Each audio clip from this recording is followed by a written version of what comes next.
Good morning. This is Bill from Auto Europa Naples. It's a lovely Monday morning and I'm fighting the sound of construction over there. They've got some kind of stupid jackhammer going. I'm fighting the sound of bloodthirsty roosters giving their blood-curdling call up the street. And of course mist on the car. So it's a trifecta this morning of things that annoy me, but I'm going to keep going anyway. You know, very often I use the word, God, the sound of that stupid thing. Oh, for the love of God. Anyway, very often I use the word controversial when I'm doing one of the cars that we're selling. And there are some controversial designs out there, but I think that it's very safe to use that word about this. This is the Plymouth Prowler. This is a 2000 model. It's finished in brilliant silver, or whatever, you know, Plymouth called their bright silver at the time. It's got chrome wheels. It's got the accessory trailer. This one has the second generation motor, so it's got a little bit more horsepower, which actually is part of the controversy about this car. But the styling of the car is very, very difficult to argue with. I mean, it is an attractive car.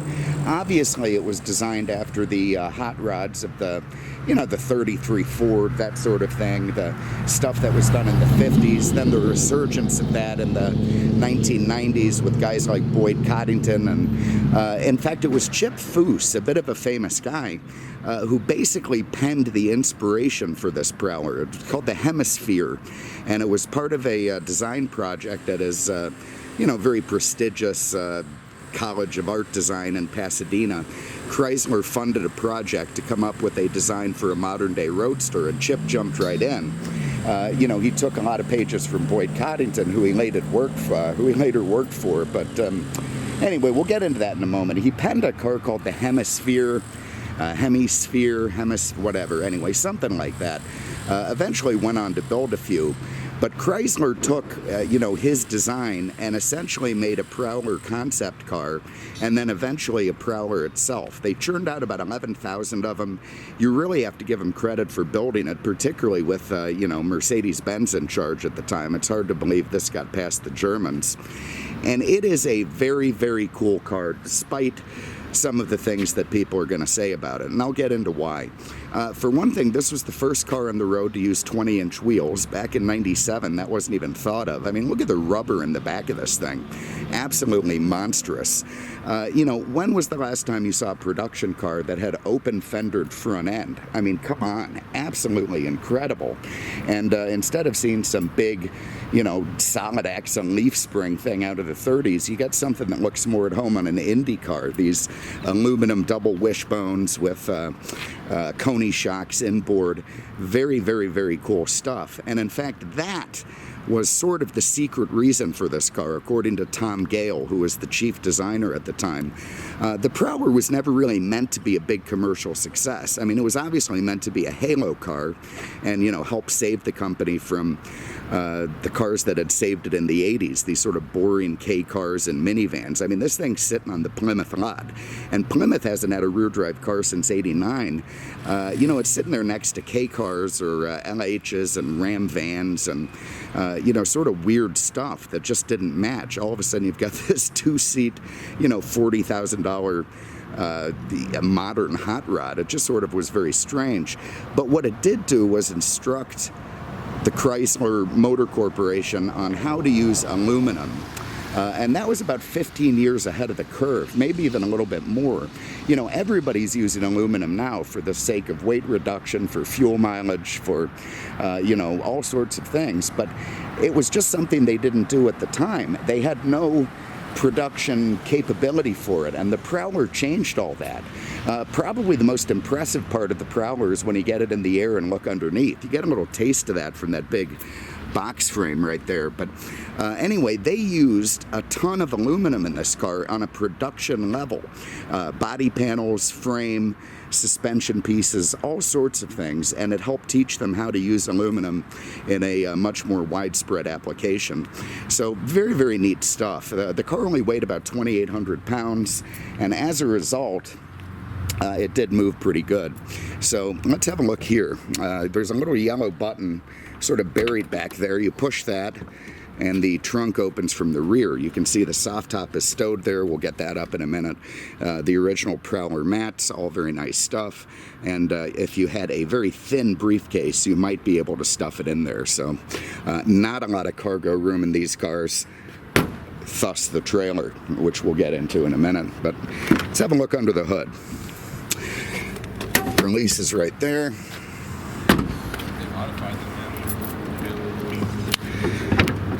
There's a Plymouth badge, which is a bit unusual to see. And there is an aluminum, again, because this is a second-gen Prowler, 254 horsepower, 24-valve V6. Now, here's where some of the controversy happens, because a lot of people cry about this, you know, muscular-looking hot rod having a V6 engine. They think it should have had a V8. They complain about the sound. It doesn't have that V8 rumble. But you have to go back to '97 to see why. For one thing, again, this is a very weird production car. A production car. We're not talking about some one-off concept thing. This thing was going to go down the line and get built in Detroit. So the engine had to fit, and it had to fit fairly easily, which was never going to happen with a big V8. The only V8 they had at the time, they didn't have the Hemi yet, was the 5.9-liter Magnum, which put out roughly the same horsepower. Obviously, it had more torque, but the horsepower was essentially the same, around 250, on a much bigger footprint engine. So Chrysler had this hot V6. It had about 20 or 30 more horsepower than just about any other V6 out there, including BMW. And they thought, what the hell? Let's just use that. We're going to stuff it in. And they did. And it really wasn't all that bad. I mean, you have to consider that, you know, back in 97, 98, 99, 2000, horsepower ratings weren't off the charts anyway. So this had pretty good comparative horsepower to the other cars around it. It also had a really neat setup, not unlike more diesel trucks. Not unlike the Corvette C5 or the Porsche 944, and that was connecting this engine with a torque tube running to the transmission sitting between the rear tires. So it has a transaxle in the back, a 4-speed with automatic shifting and manual shifting mode.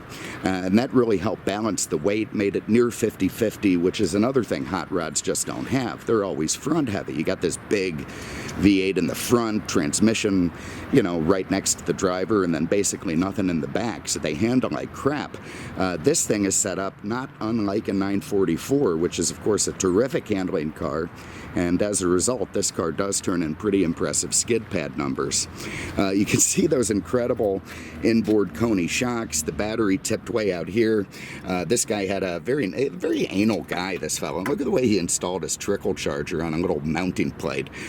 Pretty cool to see. Anyway, otherwise, everything mint under the hood of this 16,000 mile car. Really, really nice to see. But I think it's quite elegant. The motor is put way back. Again, the transaxle in the back for weight distribution. Look at the incredible aluminum. It's so, you know, honestly, I don't want to call it space age because that's going back to Mercury comets. But again, it's just something that would look more at home on a Formula One car than you know, something that's made on a production line.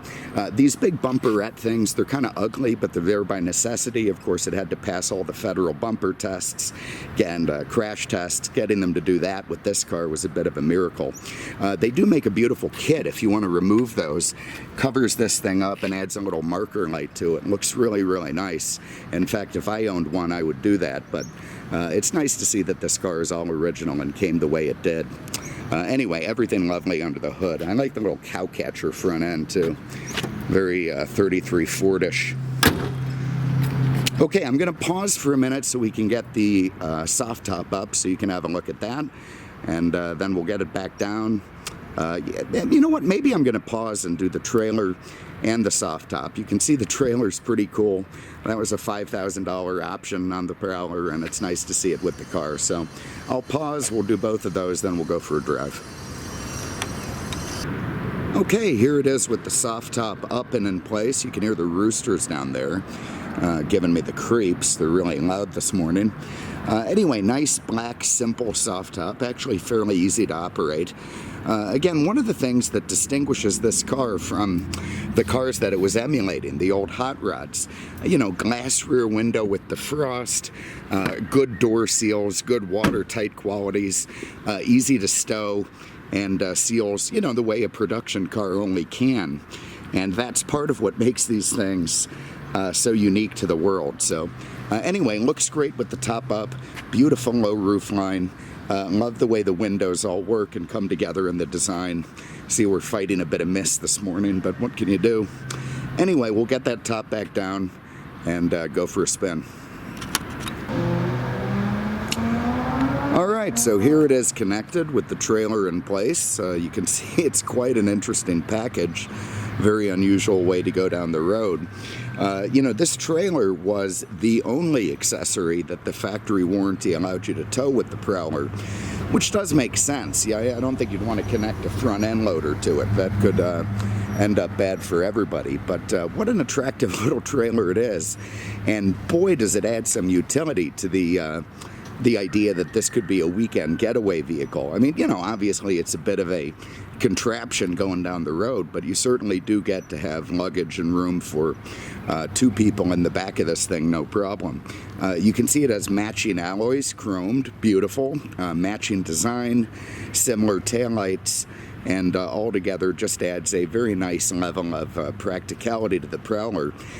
You know, beyond that now, of course, what it adds is collectability. This was a $5,000 trailer from Chrysler, and definitely, you know, adds to the idea that this car is going to go up in value, and it's a very nice accessory to have. Give you a quick look inside. Forgive me, everything one-handed. There you can see, again, this guy was a bit of a, I don't know what you'd call him, a little anal retentive maybe, OCD. He bought every available manual for the car, and here they are kind of on display in the back of this thing. And what a giant big area it is. I mean, if you need to bring an engine block or a bunch of anvils, you'll be able to fit them in this thing, no problem. So there it is, all very cool and very nice to see that this car has the mint condition trailer with the vehicle. So I'm going to get that back off because it's a bit silly to go for a drive in morning traffic with that, and then we'll go for a spin. All right, let's keep going. Magic of pausing. There you can see big vented disc brakes up front, lovely chrome wheels, 17s in the front, 20s in the back. Again, just nothing else out there like that. There's really no wasted line on this car. It has a lovely fluid design all the way from the front to back. There's nothing out of sorts. Again, sorry about the mist.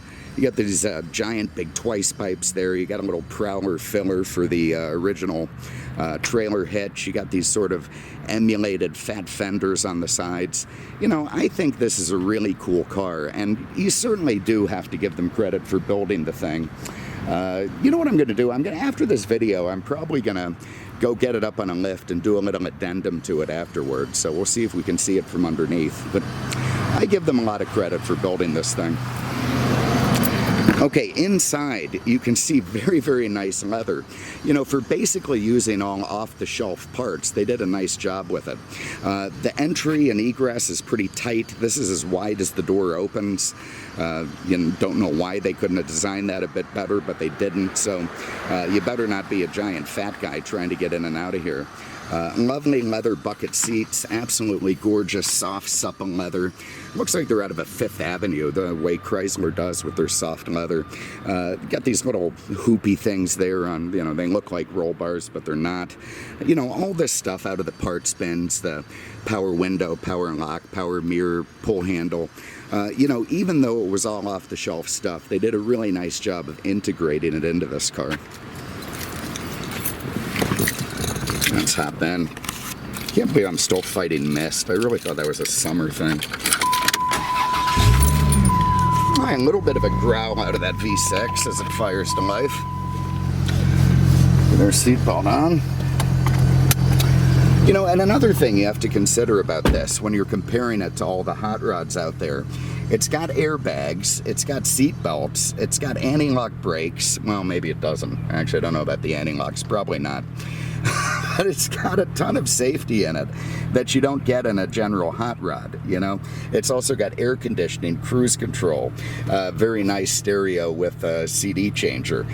It's a comfy car to drive to the car show. You do get a cool little odometer tack mounted on the shifter column, which is tilt. You get your cruise controls on the, you know, very nice leather wrapped steering wheel. You get this cool body colored instrument cluster with the white faced gauges. There you see again just 16,000 miles on the clock of this thing. Very, very nice. Your vents here, your, you know, radio, your climate controls. Great little shifter here with the auto stick, so you can bang your way through the 4 gears automatically, or, you know, just leave it and drive. In fact, that's probably what I'll just do. Little e-brake. You know, it's all very simple. Up top you get a compass with a rearview mirror and temperature, and it's all quite civilized. Let's go for a spin. Now, sort of driving this car and being seen in this car is pretty much the point of it. Hopefully that mist clears up in a minute. One of the things that I love is watching, oh God, love it, God. Let's get our mist cleaned up here.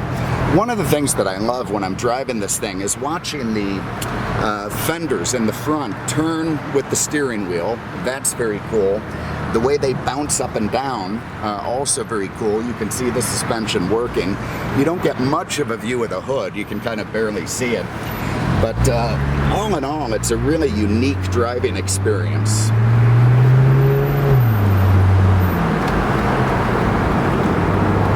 The other cars are all such garage queens. So, you know, I've got the wind in my hair. I've got this beautifully raked windshield coming back at me. I've got really... Good Lord. All right, let's see what it's got. Okay, so, you know, plenty of pep, not bad at all. I mean, it doesn't throw your head back, but it turns in a 0 to 60 time right around 6 seconds, and a quarter mile time about 15. So, you know, that was what I was doing with my V8 Firebird in high school, and I felt like it was pretty quick. But again, you know, straight line performance may be the thing of hot rods, but this is as much a comfortable boulevard cruiser to take to the car shows as it is a true hot rod. And yeah, it's going to be reliable. And again, it cost 1/3 the price of what a custom hot rod would have been. So really and truly, it was a great way for a guy to invest just a little bit of money, get the look he was looking for, reliability you don't get in the hot rod world, comfort you don't get in the hot rod world, and you know, just a nice looking car that's going to appreciate in value. And in fact, I think the Prowler's time is coming.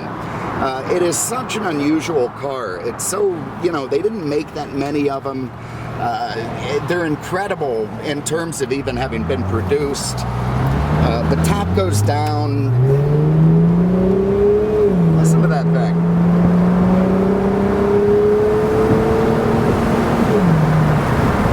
Yeah, I'll tell you, those extra 50 horse on this generation really help.